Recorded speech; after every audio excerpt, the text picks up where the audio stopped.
All right, I I guess we start. Usman. Yeah, no, it's not David this one. Good evening, all. You're welcome to today's episode on the HR board. Today we'll be discussing returning to work during COVID-19 pandemic. It's an interesting subject, and we have our great speakers, fully loaded. When I say fully loaded, I mean it. Welcome you all. We have more guests coming in. I'm sure it will be a wonderful experience for all of us. We will learn a lot, and at the end of the day, we'll be able to impact our employers and our employees positively. Mr. Peter Ahuna, you're welcome. I can see you. Mr. Peter is the WSO president for Ghana. Welcome, Peter. Mr. David just came in. Let me unmute you.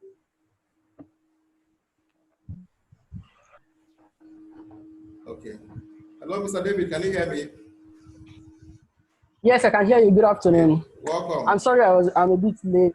Yeah. So we're still welcoming our guests. Good afternoon, everybody. Welcome, Mr. David. All right. And so today, Mr. David is one of our speakers. You're all welcome. The HR board is, the purpose of this HR board is to educate us on HR issues affecting the workplace and the society at large. From time to time, we invite safety professionals, like one we'll be having today, a very special guest to come and share his knowledge with us. This event is intended to impact everyone, whether employer, those who are self-employed, an employee who practices safety, quality, health, whatever department you find yourself in. It will benefit you as we prepare our sites and location during this period to receive our employees. First, to speak to us today is Mr. Soji. I'm sure you've all seen his profile. Let me introduce him briefly to us again. Mrs. Barbara, you're welcome. Peace, Mirabel, you're welcome. I would read out a brief of Mr. Soji's profile. It's a very tall one. He is the director of World Safety Organization in Nigeria. He is an uncommon emergency response specialist in the public health and safety profession with over 23 years practical experience. He's the WSO licensed representative, United Nations Economic Commission for Africa, and the National Office for Nigeria. Soji is a certified safety instructor at the master's level with the World Safety Organization, a professional member of the Nigerian Association of Health Educators and affiliate instructor with American CPR Training, American Environmental Health and Safety, as well as member of the Nigerian Red Cross Society. He is a distinguished fellow of Emergency Crisis Disaster Society Safety, Environmental and Risk Management Institute. He is a member of Nigerian Association of Petroleum Explorationists. He is a certified project manager, a trained facilitator, and alumnus, Lead Africa. He is a grassroots public health and safety educator. He has been directly involved in several safety and leadership capacity buildings. Currently, he is pursuing his study for a PhD in public safety and emergency management. He has his master's degree already in public health education. And so it's a very tall profile. We are blessed to have him speak to us this day. Now, there is a chat box where you can drop all your questions. If you have any question as these presenters speak to us, after Mr. Soji's turn, I will introduce Mr. David to you. His profile is also there. These two speakers will carry us along in all that we need to know this day. Now, use the chat button to ask all your questions. Towards the end of the event, we'll read out the questions and have our guests respond to them accordingly. If you have any observation or have any difficulty, please wave your hand or drop a message for us in the comment box. Right, at some point, we'll unmute everybody so that we can interact. That will be a very busy time for the house. But in the meantime, we are all muted so that we do not disturb those who will be addressing us. I think we can now turn the time to Mr. Soji, who would address us for about 30 minutes. Mr. Soji, are you there? Yes, I'm here, Mr. Ugo. All right, you're welcome. Please take the floor, sir. Okay, thank you, everybody. Good evening or morning or wherever you are, depending on time zone. Welcome, sir. Okay, I'm glad to be here today. Thank you to the organizer. Thank you to Mr. Ugo Wanlele for this opportunity. And I would like to use this opportunity to welcome those joining us on the program today. I'm seeing several of them. Well, I'll just quickly go to what we have outlined in the today. Can I share my screen now? Okay. Permit me to share my screen. I hope you hear me loud, please. Yes, we can hear you. Okay. Great.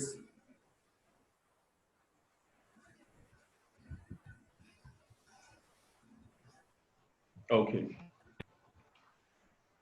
Returning to work during the COVID-19 pandemic, site preparedness, employee motivation, and business agility. You know, I'm sure everybody, I can see Mr. Peter is at home. You know, several persons are at home right now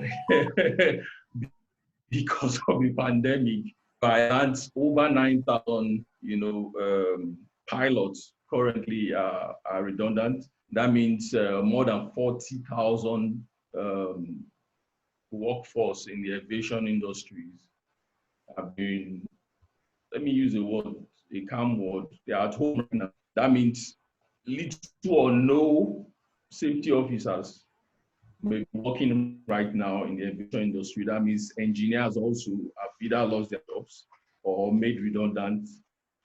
You know, we have several factors, from different countries. I was speaking with a professional from Dubai.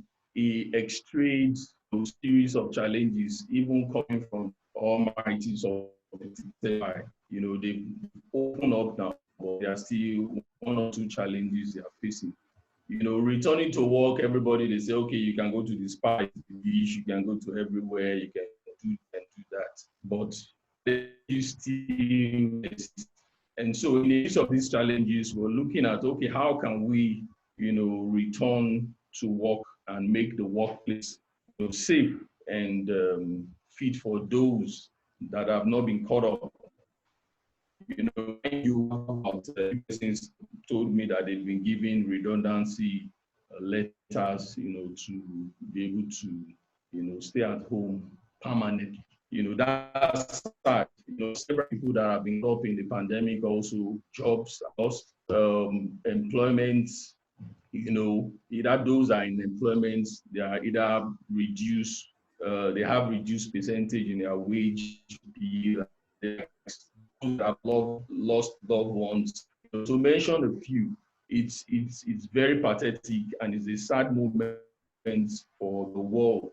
I don't think the world have experienced such as in our own lifetime. Maybe in some other people's lifetime they've experienced that. And it brings us to the question: COVID-19, is it a virus? True or false? I know everybody's unmuted. The question, you can answer me in the chat box. True or false? Is COVID-19 a virus? The next question I'd like to ask there: hunger is a virus? I wish I could hear everybody speak at this time. You know, is it a virus? Somebody will say, what do you mean? It's not a virus. I think it's a virus. If you think it's not a virus, it's because it spread from father to child and to the extended family, you know, members and the society at large. So hunger can kill. Like somebody will say, it's hunger kills, you know, down in some countries and all some villages and all that, those places. So as much as we treat COVID-19 as a virus, we should treat hunger and many other things, underlying factors, you know, as a virus to be able to stem and, you know, fight them. Okay.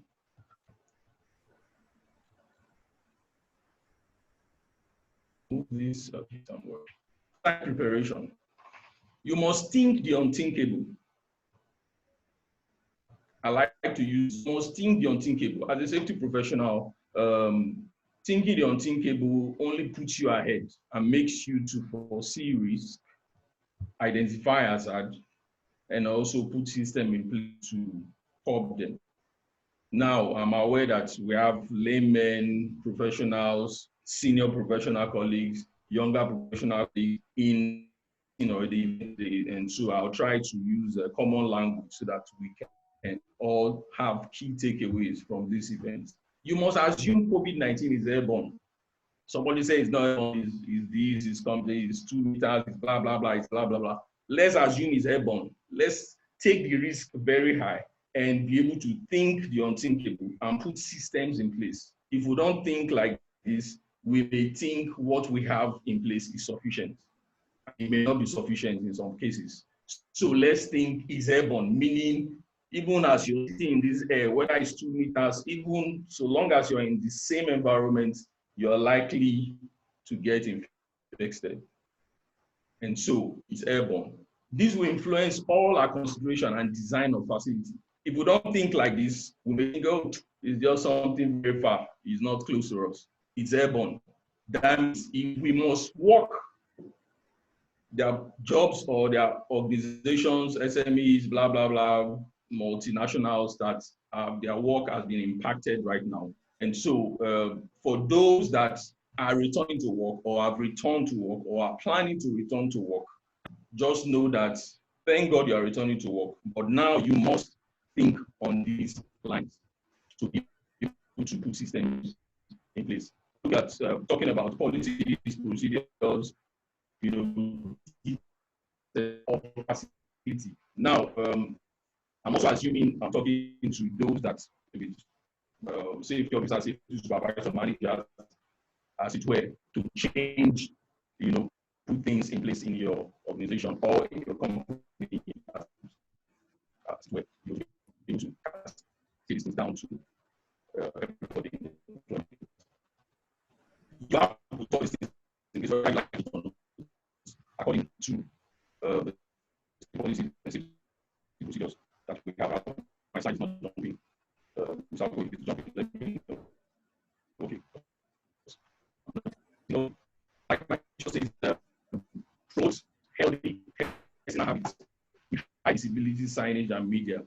Now, I attended one of them, I think it's, I've forgotten what's his name now, you know, that talked about it. He said, if the signs for hand washing, don't just think somebody is understanding or understand what that sign means. It means explain what the sign means. That's where the signage communication stuff has gotten to, where you explain it. If you even have to put a threat there, so that when it comes to serious matter, it has gone to that extent, because we're talking about high risk, very high risk. Everybody could or can be infected. And so we're looking at how to everything said. You've seen that and hang all my 10 years in this company. Now it's more serious. So we need to believe in very challenging times that needs very challenging jobs, you know, high solutions to be able to forestall what we have. Which we need to instruct employees to adhere to. Now, management should have provided this, like I said, for those organizations or companies that have been able to, stand tall in the midst of the pandemic. They were not grounded, they didn't go on the ground. That means they are alive and they're in business, and they want our employees already coming back to work, and so they can cater for them. Now,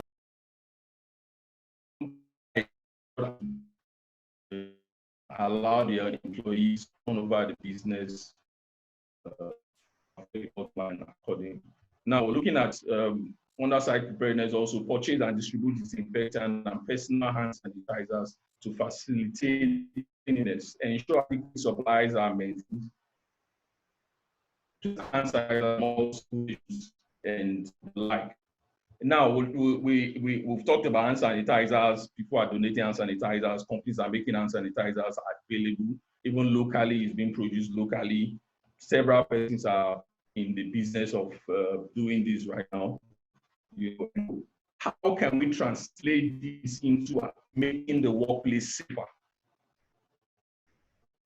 If your workplace is a place where you just have the cleaners come in once and clean, and before you arrive at the job place, they've cleaned and they've gone. I think you have to do a rethink and have the cleaners run shifts if possible, increase the cleaners if possible, train to undergo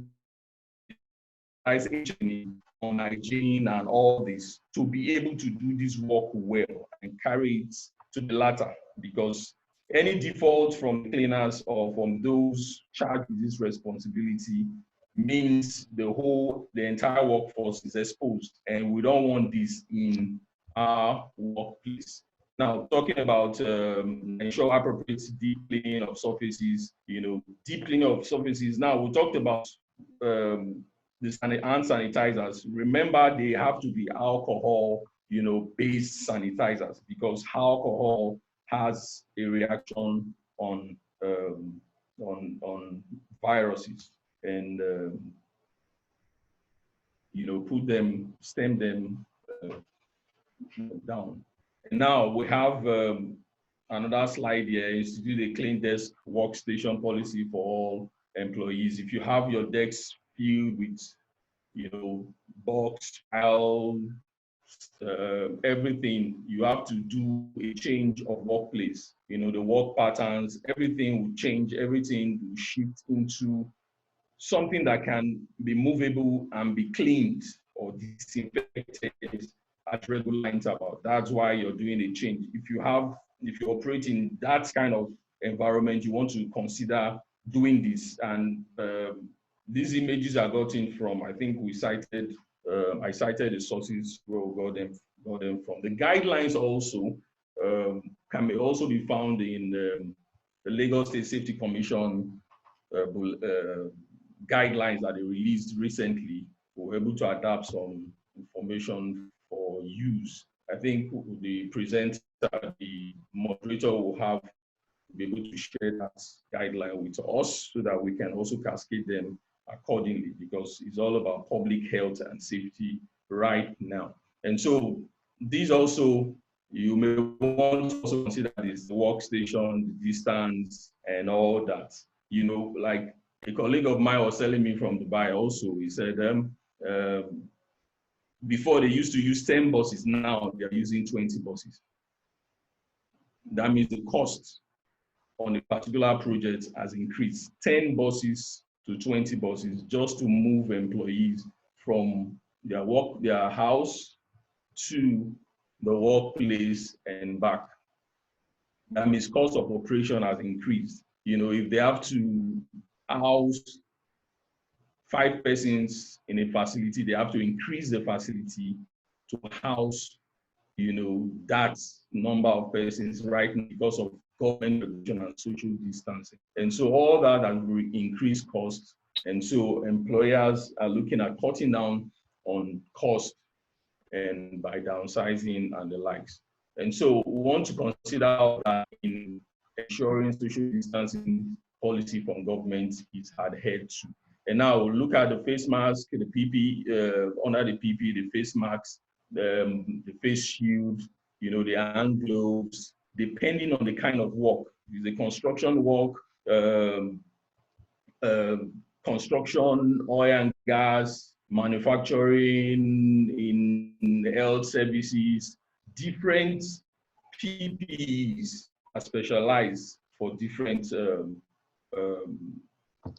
industries. And so we have to be mindful of what is required in our industries. It's not one size fits all at all. It's not one size fits all. And so you have to cascade, know the adequate PPEs that are required for your industry and know how to use them and how to cascade same to the to the employees to ensure they are safe. Okay, if you use a sophisticated environment where you have need of ventilators, you know, for those that have offices there, you may want to consider these slides and take it very important and very serious. Improve air filtration or ventilation to remove area antigens. If your workplace, you know, is synonymous with this, then you want to take this seriously, contact the engineers and those that are installed to ensure this is important. If not, you know, someone in another webinar recommended, you know, you ensure good aeration. If you use the AC, you use, now we talked about is airborne. If it's airborne, that means everywhere. So if it's airtight, that means everything circulates inside. And so you want to consider having fresh air coming. So that's another food for thought. You want to consider that and adapt that to your work environment to ensure the people are safe. Okay, the plexiglass barrier, we see these in some banks. Those days, I think they have to remove them. We call them old generation banks. I think they may want to, they may have a rethink of reintroducing these plexiglass barriers between employees and customers once more to further reduce infection, you know, the risk of infection. And now we want to also consider wireless transfer, contactless, you know, payments, where you don't even have to transfer your POS, you don't even have to transfer cash, and just from your phone, you know, make the payment straight for goods and services. You want to also consider that in the particular, you know, industry, where even they talked about we should be looking at where you do biometrics to sign in, biometric to sign in into the workplace to be able to, you know, have the data of clocking in and clocking out. You want to change that to a wave, you know, just wave your hand or something and you clock in. Why? You want to reduce contact, you know, and so we also we have to consider those in elevators, those that have elevators in their facilities. If you have elevators, then you want to consider the marking. If you go to some eateries now, you see them doing markings, you know, all in government guidelines, just to ensure people see in goes ahead. In the BRT buses, you already have the number of capacity the bus can carry now. You know, that's, I'm sure the cost of fare will also increase by doing that. Now, this will increase strain on the facility, strain on the elevator, strain on the several things. So meaning everything will have to double, or if possible, triple in all you have in preparing your sites for work. So you have to have this at the back of your mind, or these in the front of your mind, or these on your work plan to be able to put all these systems in place to ensure people are safe. Because right now, from what it stands, is no longer work as usual, business as usual. Okay, enough of that. Let's go to employee motivation. Sorry, can you still hear me, Mr. Ogo? Are you there? Yes, Mr. Mr. Soji, Peter, if you can hear me, just wave. Yes, I can hear you, Mr. Soji. Okay, okay. Right. Although the network has been disturbing, Now, but We can hear you. Okay, okay. I just want to be sure. Okay, thank you. Now, I think the threat of the coronavirus disease 2019, COVID-19, has a huge impact on workplace across the globe. As the confined cases of the death toll increases, employees are becoming increasingly anxious and paranoid. Like you can see in this man, the man is stressed out. And morale is on the downward spiral as people fear for their lives and for their families, which affects their overall productivity. Someone told me, oh, I wanted to move my family to the EU. Thank God they didn't come again because this thing, I don't want to infect them because I go to the sites, so it's challenging. So what do we do? Maintain frequent communication. Now, if you're married, you know that communication is key. If you don't communicate, there will be a lot of assumptions, whether you like it or not. Even for friendship, there will be a lot of assumptions. And that assumption can affect morale, if it affects morale, that means it's going to affect productivity. If it affects productivity, that means it's going to affect the bottom line. And so you don't want this. And so communication right now is key. You don't even want the person to go to a relapse, to suffer a relapse, maybe coming from what he has suffered, being at home, thinking what is the next thing to do, and now at work, it's as if you are adding salt to injury. So communication is key. Take no slight withdrawal with a pinch of salt. It's very important because it's important for the bottom line at the end of the day. Establish flexible workplace policies.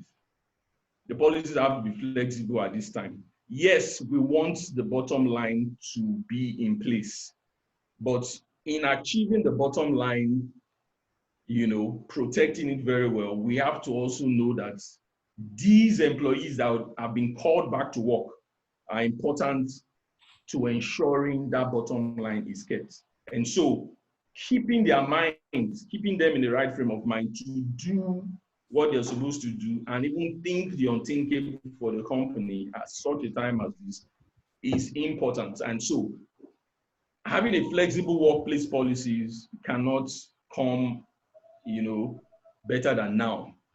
Just to want to hear what they have to say concerning a particular job function, concerning what you do and all that you do. And so it's important, you consider this. That's you talk about, okay, must you be in the meeting? Can't we just do video conferencing like we're doing now? Can't you do this from the comfort of where you are instead of over, which was not the case before. Just to make him comfortable and make him responsible to the company. And so you want to do all this, accommodate all the workers, find them, how to utilize them in achieving the organizational goal, effectively. Proactively monitor employee stress. The president of OSHA Africa, Mr. Eden, I think took on mental stress or so. He had a presentation on that. I think we can share that with his permission at the end of this so that we can pick one thing or two from it and use it to affect, our workplace. Or first of all, it starts from us, then affect our workplace and ensure that we keep motivated. The anxiety and fear are common reactions to pandemics around the world, and even more so in this global movement of the virus. Conversation and news about COVID-19 can lead to stress among some people, like NCDC reports coming every day. Like there's a group NCDC come, somebody just keep posting it as if he's paid to post it. And the more he posts it, they're looking at, okay, is it coming down? Oh, it's going up, it's going up.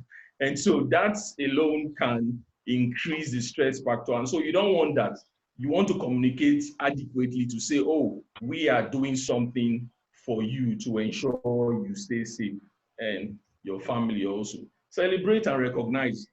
There's no such time, no better time than this. We have to, if you have a workload like, oh, no, we are too busy. I think this is important. You want to make the employee feel that they are useful. They are part of the business. They are part of the company. They are part of that enterprise, whether it's an SME. You want to make them feel loved. And it doesn't take so much to achieve this. It could just be a soft copy letter of appreciation on their birthday, something, a picture on the website of the company. It could be something as small as that, but to them it's not small. It's very impactful, and so it can also affect the bottom line and increase employee, satisfaction.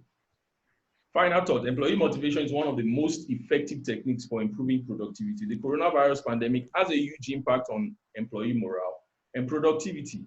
Flexible work schedule, encouraging remote work, and managing employee stress can vastly improve employee motivation during COVID-19 operation. I think that is self-explanatory. Just a minute, please. Let me put on this. No problem. Okay. I'm sweating here. I have to put on the fan. Okay. Thank you. Employer business agility. Can you still hear me very well? Yes, we can hear you. Yes. Okay. Okay. Employer business agility during the COVID-19. This is very important. Business agility during the COVID-19. The question is, what is business agility? I've been able to capture here from the little research I did online,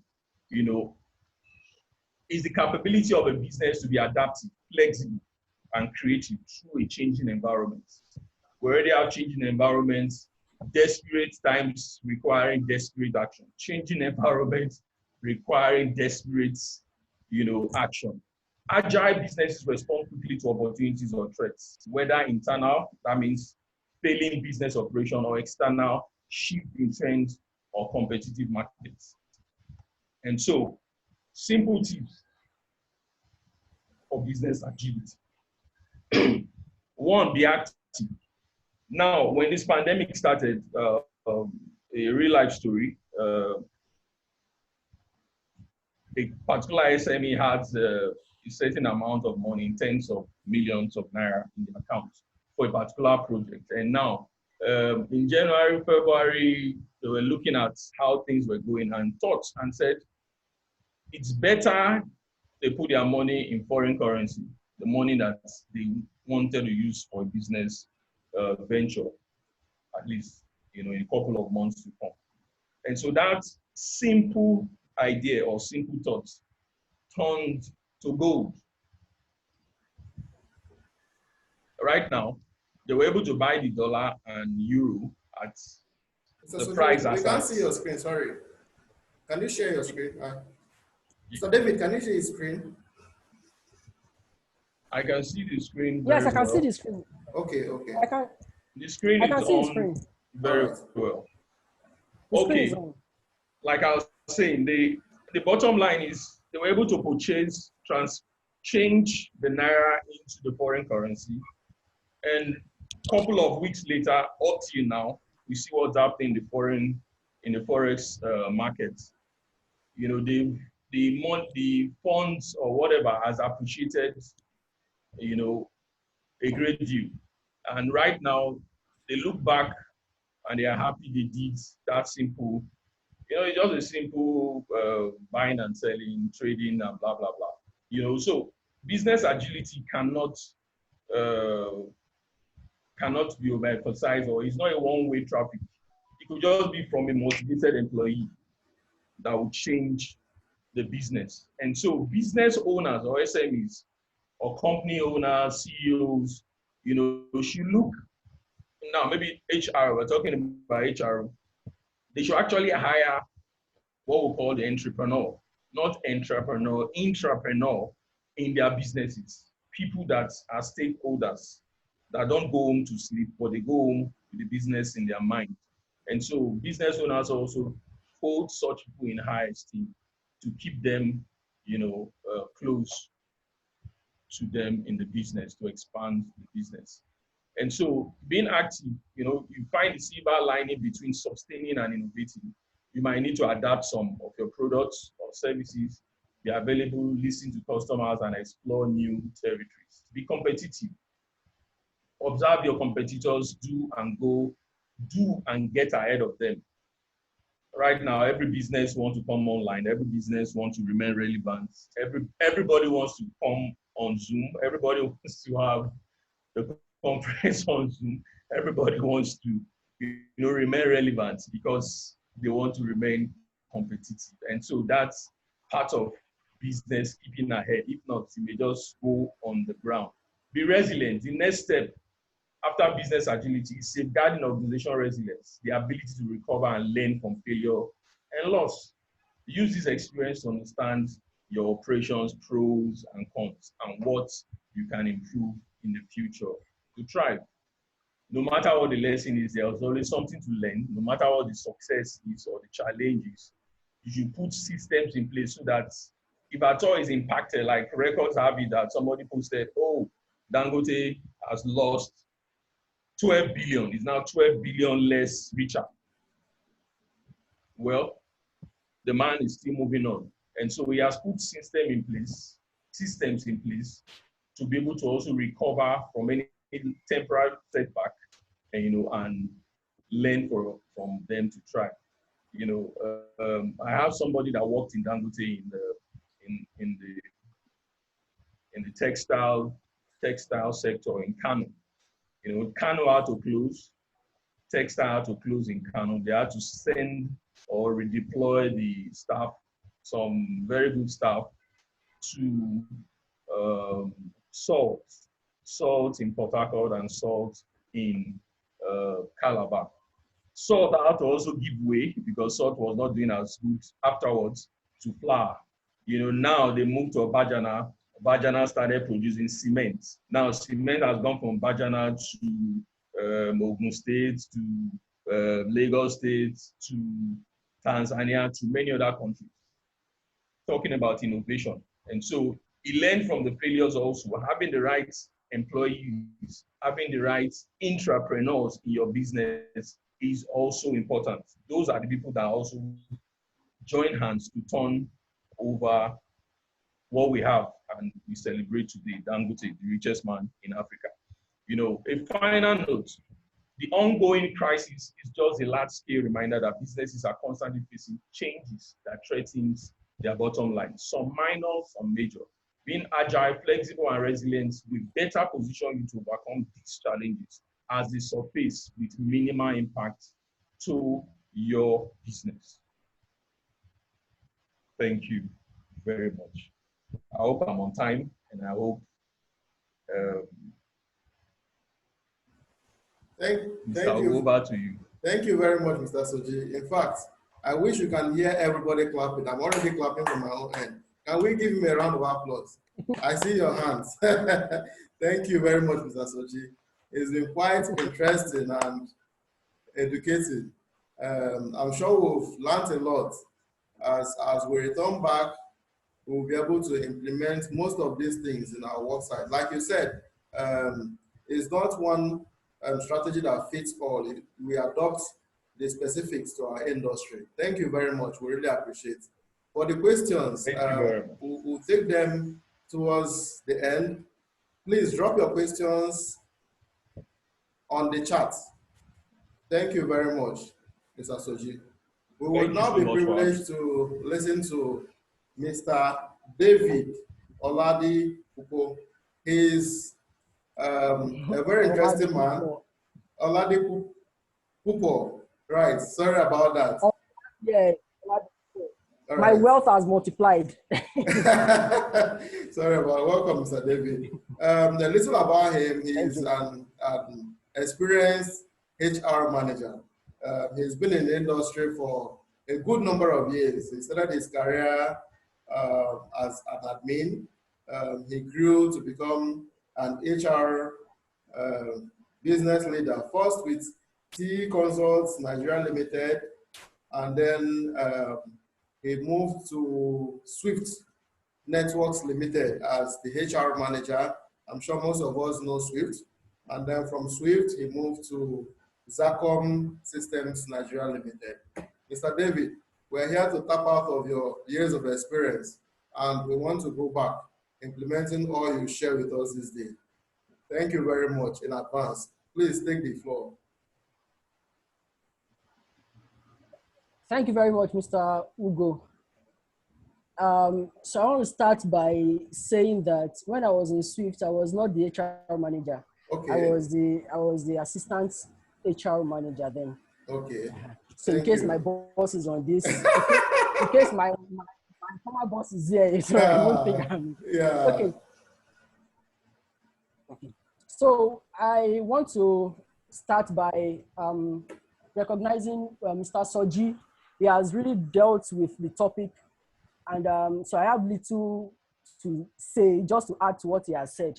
Well, let me start with the topic we have is returning to work during COVID-19. What I found there is during. So that's very important. You should know that we are talking about what is still happening. So we are looking at site preparedness, employee motivation, employer business agility. So for site preparedness, just I have whether at this period, the first priority of every organization should be safeguarding workers, ensuring their health and safety, and then addressing their emotions and financial well-being. Because if you think, oh, okay, the government has allowed us to come to work, let's just start work. That is not very important. That is not very good enough. What you need to safeguard the workers, because without them, the work will not get done.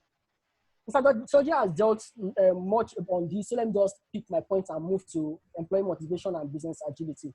So, and also the sites should be arranged in a manner that social distancing will be observed. Then very importantly is to assess the company's exposure to risk associated with third party.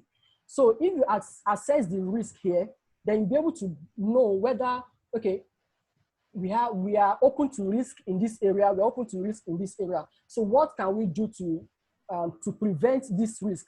Then you can now sit down and re-strategize your business processes in a way that would enable you to mitigate against this risk. Another thing you can do here is to restrict office visitors. Some companies, even before now, they don't entertain visitors during work hours, but some companies do. So in this case, should also look at that, restrict office visitors during work hours. Even after work hours, anybody that wants to see anybody should wait till after work and see them at home or wherever they want to see them. So, because you don't know where they are coming from, you don't know what they have with them. So let's move to employee motivation. Just as I said earlier, that you just don't get to work. That's fine. The government has given us the opportunity to go back to work. So it is not just to get to work. You need to first set up a COVID-19 crisis management team. So this team is to manage all issues relating to COVID-19. They do research, they listen to, they go online, check, they must keep abreast every situation around this COVID-19 and share with the management. So another thing as an HR person you need to do is, you need to check the welfare of your people. I say your people, yes, the staff, they are your people.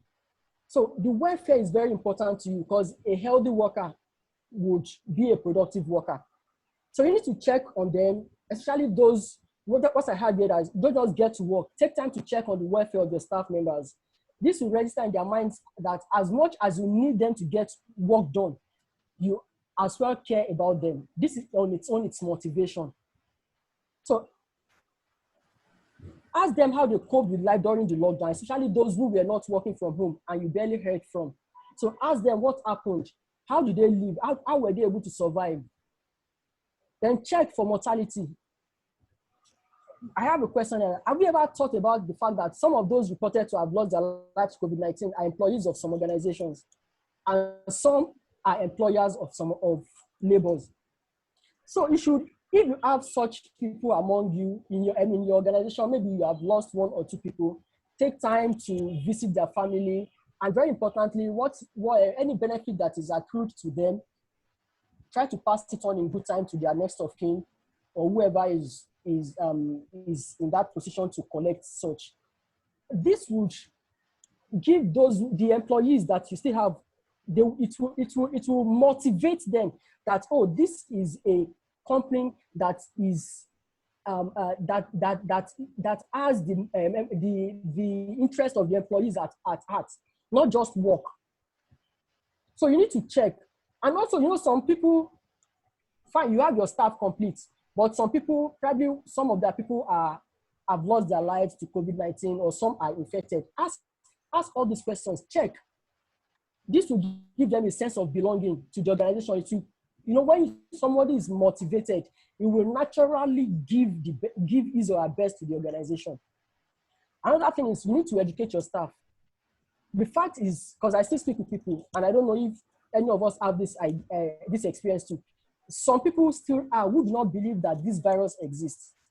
So you yourself, you have to educate these people on its existence and its precautions. But for you to be able to educate them, it means you yourself, you must believe that this virus exists, and you must be abreast of the situation. You must know what is happening. You must know the precautions. You must know what the government is saying. You must know what is happening here. You must know the current trend of the disease. And you must be able to educate them in good time and with the right information. Because if you yourself have the wrong information, you will pass the wrong information to them, and they will go with it. So that is very key. You must keep abreast of the prevailing situation so that you're able to pass the correct information to them. Another point here is that we should be flexible with work schedule. Mr. Soji mentioned it also. We should be flexible with work schedule. Fine, people are at work now, you can work, everybody is fine. But the issue is that we all know that there is curfew between 8 p.m. and 6 a.m. There are still some people who, if they live, most of the organizations are, yes, in Lagos. Okay, sorry, in Lagos, Ogun, and Abuja. Even in Benin. Most of even in Benin, okay, thank you. So most of these people, I am in Lagos. We have offices in VI, in Lekki, and people come as far as Songo.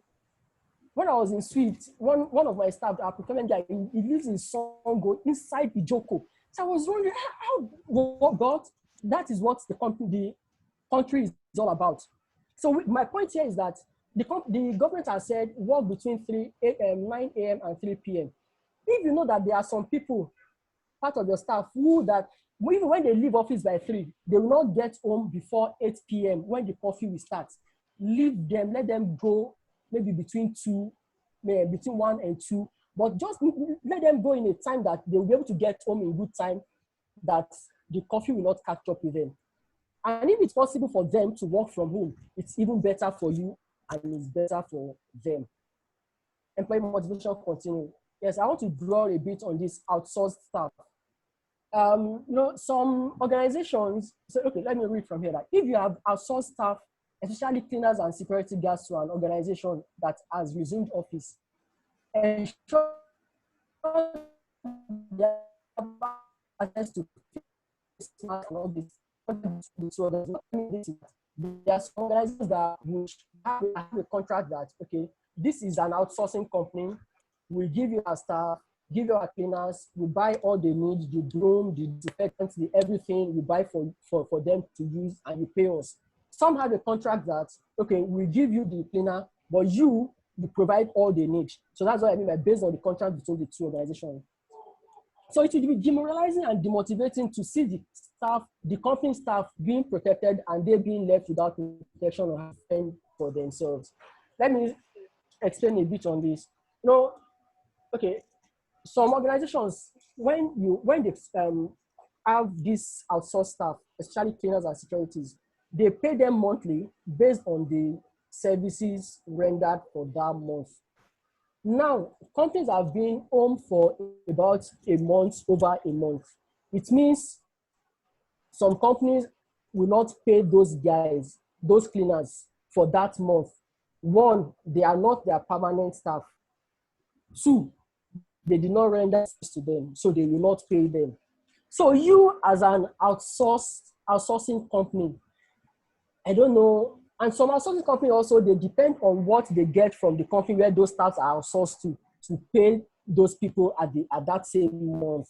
So, but I will still look at it in a way that even if it's 10% or 50% of their salary, you can still afford this time. Fine, they did not work for the month. The company they are outsourced to did not pay you. So, okay, how will we pay you? But you can still fashion it out. Please look for a way to pay them even something, because now that they have resumed, they need to start coming to work, and they've started coming. How will they transport themselves?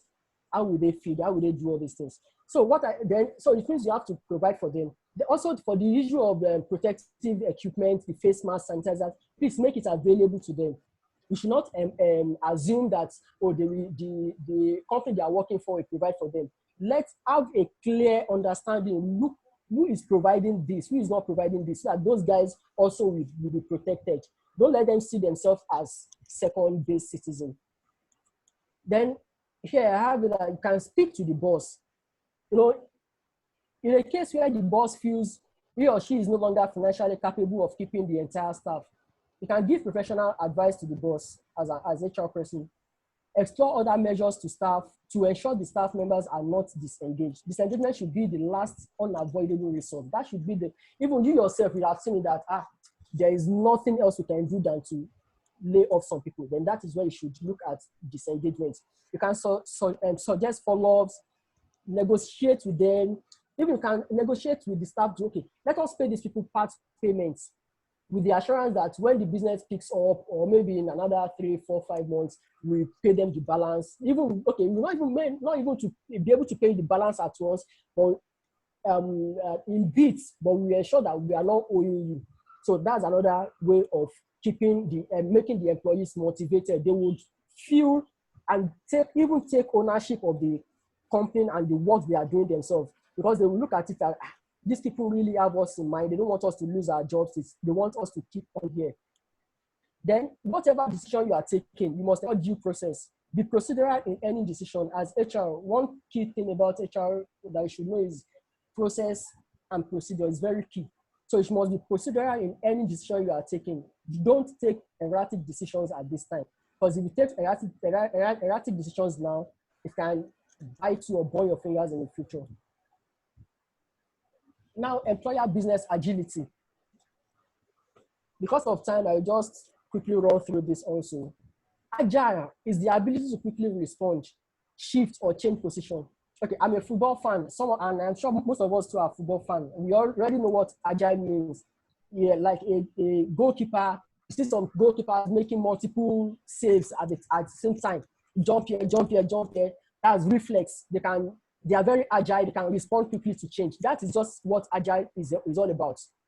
So employer agility is the ability of an employer to assess the business environment. That's very key. Assess the business environment and then strategically alter the business process in order for the business to successfully adapt to the change in the business environment and taking advantage of available human resources. This is very key here.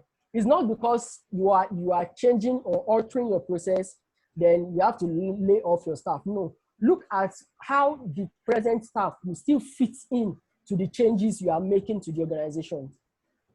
Then business agility is also described as the ability of an organization to assess its environment. Very key. You must first assess and know exactly what is happening.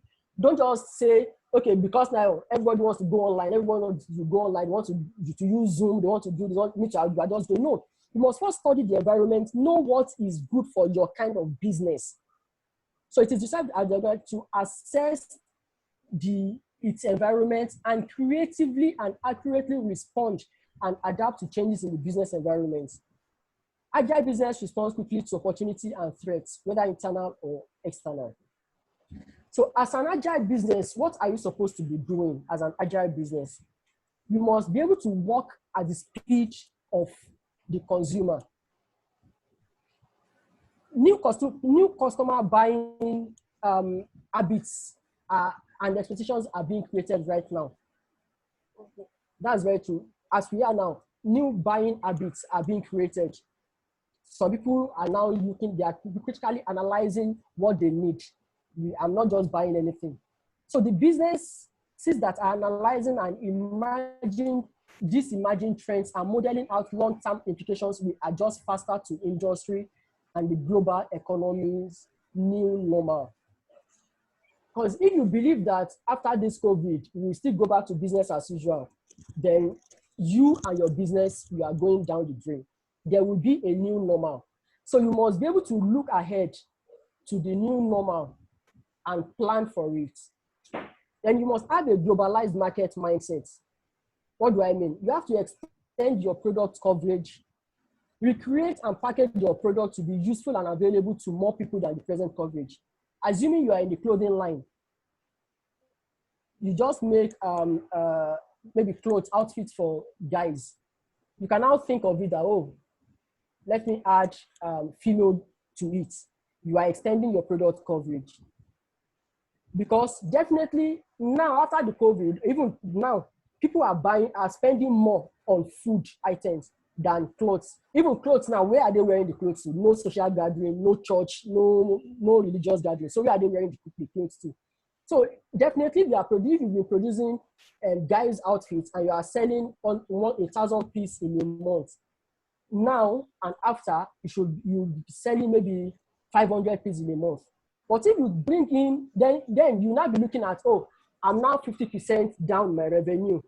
So I have to lay off 50% of my staff. You don't need to do that. What you can do is bring in another line of business, and the 50% of your staff that you think they are now excess on the guys' clothing line, bring them to work on the other business line. By that, you are generating revenue and you are still keeping these people's business. Then think about the future in a different way. Think, plan, and execute ahead of clients to realize transformation. It is about thinking through the ideas, experimenting quickly, and scaling up. It is about surprising customers with possibilities that they never thought were possible. There are some organizations that maybe all these tech companies, the client will come to them, develop this software for us. This is what we want. They do it, they develop for them. Okay, some do this for us. This one. But you now, what you need to do is think for the client. Think ahead of the client. Think ahead of what the client would need. Then sell it to the client. It's a way of you are looking ahead, thinking of the future in a different way. What the client has not even thought of, you think about it and sell it to the client. Then identify the right platform, data, and technology. See this as an eye-opener, an opportunity to plan and prepare survival in case of another pandemic. COVID-19 caught us all unprepared. If the next pandemic should catch any business unprepared, the business will surely lose out. So now, let's assume, I'm assuming now that you have planned and your business is fine now, you have strategized, you are making progress, fine. But don't now sleep. What you still need to do is now is look ahead. What if there's another pandemic in another 5-10 years? How will my business survive? Then look for ways to make sure your business survive in case of another pandemic. Not for this pandemic, in case of another pandemic. Then, as an agile business, you have to save hiring costs. Instead of laying off your employees, if the organization is struggling financially, you can negotiate follow-ups with them. Though they are not getting paid, but they have the assurance of a job and the hope of resuming back to it soon. This will also save you the cost of hiring new employees. You know, follow-ups is, I'm sure we all know what follow-up is. It's like, okay, in the next 1 month, you won't work for us and you won't get paid. But in this case, you can say, okay, maybe let's just, you should include that clause in the note, in the letter, that maybe you can estimate that 3 months. But in case it is more than, this pandemic is more than 3 months, then it will still continue. We will communicate to you. But let the time be specific. Let them know that, okay, you are still our employee. You still have access to probably HMO, because most organizations have paid for the entire year. You still have access to the health services. You still have access to pension, just that you will not be paid your salaries. And also you will not work for us. But after a while, we'll call you back. So this is also a form of motivation, and it will also save the company the cost of laying them off and hiring new employees when you now really need them. Then finally, as an agile business, adopt agile working. Agile working is a type of flexible work that is mutually beneficial to both employees and employers. It is not flex time or flexible office hour. It is different. You know, when you say flex time or flexible work office hour, maybe as a salesperson, a sales manager, you can say, okay, maybe you just come to work every Monday in the morning to have the management meeting. Then Tuesdays to Friday, you can resume to work from home. Then maybe once in a while we need you in the office, we can call you. Yeah, that's a flex time. It's like an exemption, a benefit. But when you talk of agile working, that flexibility is the norm rather than an exemption. So it empowers workers to choose when, where, and how they want to work to meet individual and organizational goals. We'll still talk about this in business agility. So we move to benefits of an agile work environment now. To the employees, just as I said earlier, that it is mutually beneficial to both employees and the business itself. So to the employee now, it improves work-life balance. Work-life balance can also be referred to as work-life integration. That's integrating work and life, bringing them together. So this term acknowledges that modern technology has made the separation between work and personal time more fluid. So many workers who are interested in flexible work view this as a positive development. So if there is agile work, if you are practicing agile work, then it will definitely improve work-life balance. Then also, it increased job satisfaction and personal productivity. Workers who have control over their own work situations are more likely to fully invest themselves in their task. Having the power to choose when, where, and how to work most productively is motivating. It allows you to minimize distractions and use your skills to the best of your ability. You already know, humans, that's what some employers don't really understand, that you rarely find a person who is productive for 24 hours. Some, they are more productive in the morning than in the evening. Some are more productive in the evening than in the morning. So when you practice agile work, the person will choose, maybe I want to work throughout the night. In as much as the goal of the organization is achieved and the person is delivering, every deliverable is meeting up with the timeline, then it's just fine. Person can work night, can work day, can work noon. Now to the organization, what are the benefits? Cost savings. I'm sure this is what most employers want to hear. Cost saving, cost saving, cost saving. A fully remote workforce means no expenses for office space or equipment. I'm sure some people who has facilities will not like to hear this, but it's just the truth. I was speaking with one of my friends in the US. He was telling me that most people they have closed down and they are working from home, they are still surviving. So definitely, after this pandemic, those places, those buildings will not be occupied by those people again. They have cut down the cost of office space, and the ability to hire from areas where competitive salaries are less for equally talented candidates. Like if the office is in Lagos now, you know that if you have people living in maybe Ogun State, you have people in Oyo State, you have people in Osun State, the life there, cost of living there is low compared to Lagos. So definitely, if somebody in Lagos is requesting for a remuneration of maybe 500,000, somebody from there can be say, okay, give me 300,000 and I'm fine. So this is what agile work will do for you. Instead of you now looking for somebody in Lagos to hire and pay 500,000, you can, since it's a remote work, nobody is coming to the office. Why not just look at Oyo State, Osun State, and you find people equally talented and pay them 300,000 to do the same work, and they will deliver the same work.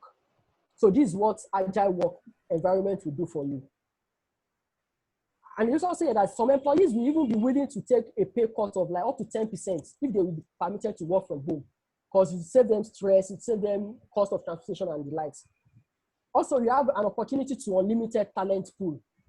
As I said earlier, you are working remotely, so you don't need to bring everybody to the office. So it means you can employ somebody in even as far as Ghana, as far as UK, as far as US, and they are working for you. So it gives you access to unlimited talent pool. With an agile work, recruitment across the globe is possible. You can employ talent from across the globe instead of limiting your talent search to a city or region where your business is based. Also, attraction and retention of high quality talent. Experts in various fields now do consulting on the side. This shows that candidates are looking for flexibility. Any organization that is practicing agile work will attract such experts and retain them longer, since they will be able to deliver on both the organization's goal and their personal goal. How do I mean? We all know that most people that eventually go into consulting, they have been practicing it while they were still working, while they were still employees. So they might now be looking, okay, maybe after 3 years of practicing my consultancy business by the side, I will retire from this paid employment and now go and face my own business. So, but if you practice agile work in your organization, you won't have to lose such talents. Since the person knows that, fine, I can be doing my business by the side, and also I don't need to come to the office 8 to 5 or 9 to 6 to do your own business. I can manage both at the same time and deliver. So this would attract them, and also it will retain them on your job because they have time for their own goal also. The reason why most people even retire before the age of retirement is because they also have their goal that they are pursuing. Because when you are working for somebody, actually, you are only helping the person to achieve his own goal, and you are being paid for it. So you also have to chase your own goal. So if I now have an opportunity to work where I can chase my goal and also deliver on the organization's goal, then I don't have to resign. I can keep both works. Then also employee relocation. Since the location is not a barrier to work, employee who needs to move across country or abroad have no need to leave the company or ask to be relocated. They simply continue with the work as usual and whatever from wherever location they like. You know, just as I've said earlier, if you have employed somebody working remotely for you in Osun, the person can decide anytime that he wants to move to Kano. It's still remote, the person will still deliver. So the person does not need to come and apply for relocation. I want to relocate, I want to do this and start all this paperwork, and you have to maybe pay or if it's not convenient for the organization, the person has to resign. Now, then you have to now employ another person for that position. So this will allow the person free movements. So improved staff productivity and performance. As mentioned earlier, research confirms that workers who have flexibility in their work simply perform better. They get more done, work more hours, took shorter breaks, and use less sick leave. Of course, they are working remotely. And some of us who worked remotely during this COVID, we noticed that we got more done than even when we were in the office. It's happened to me. We worked more hours, sometimes 11, I'm still working. Or maybe my boss can just call me, please send me this, do this, quickly attend to this. So all these things are benefits to the organization for practicing agile work. So with this, I think I am done with my presentation. Thank you very much. Thank you very much, Mr. David. In fact, a big round of applause to you. You've done great. We really appreciate all you've shared. It's just that at some point I got scared when you said another pandemic is coming. And so, yeah, that's a joke. All right. Thank you very much. We really appreciate the experience you've poured, all the insights you've shared, and the available ones. I tell you, we'll put them into practice, especially in the relationship between the employer and employee. All that has to be done to keep the employee motivated. We appreciate you. Do we have any question here? Right. I also forgot to mention that Mr. David is an HR consultant. If you need his service to help you put your organization through this period and afterwards, kindly contact him or us. We would share his his information to you. Because of the strong guys, the hackers, we may not put certain information out to the public, but his information is available. If you need to reach him, he could help you out. Let me see. All right, I can't find any questions here. Do you have any question? Please drop here. Okay, there's a new message too. Okay, thanks a lot, Mr. David. Thank you, Mr. David. Okay, right. We really appreciate you, Mr. David. As a business partner, HR business partner, we've learned a lot in business agility. I'm sure some business owners here have picked a few lessons to implement this period. All right, I do not find any questions here. Our time is here already. We would adjourn this meeting to next 2 weeks, when we will bring you 2 HR managers, strong HR managers, to deal with the employer and employee issues at hand, especially this period. Last time we promised you that we'll be discussing the labor law, the Nigerian labor law, and how it affects the work environment. And so expect that in 2 weeks. We hope to have you all back. There will be a certificate issued upon completion of that event in 2 weeks' time. The labor law is not something you learn and say goodbye. No, we would want to present something to you that you can show that you have had some learning on Nigerian labor law. Especially this time that lots of people are losing their jobs. Employers cannot keep them because the inflow has reduced. There's no source. And so we will see what is legal and what is not. Okay, if it is right to let people off this time, how it's done, and the likes. Thank you all for coming. We really appreciate you. At this time, thank you, Mr. Victor. Okay, yes, the presentation slides will be shared via email, and links as well of this video and presentation will be made available via YouTube. Please, you can see them afterwards on YouTube. Okay, if you didn't begin with us, you have the link to start afresh. And those who left us halfway because of poor network, the link will be there for you to view later on. Thank you for coming. I would unmute us on. Fortunately, it will be very noisy, but I mean, end it here. Thank you for coming. Safe journey as you, those who are not at home and those who are home. Thank you for coming. We really appreciate your time and effort. Mr. David, we appreciate you. Mr. Suji, thanks a lot for all you did. We really appreciate you. Preparedness Services and the HR board, really appreciate you. Do have a nice day. I will just from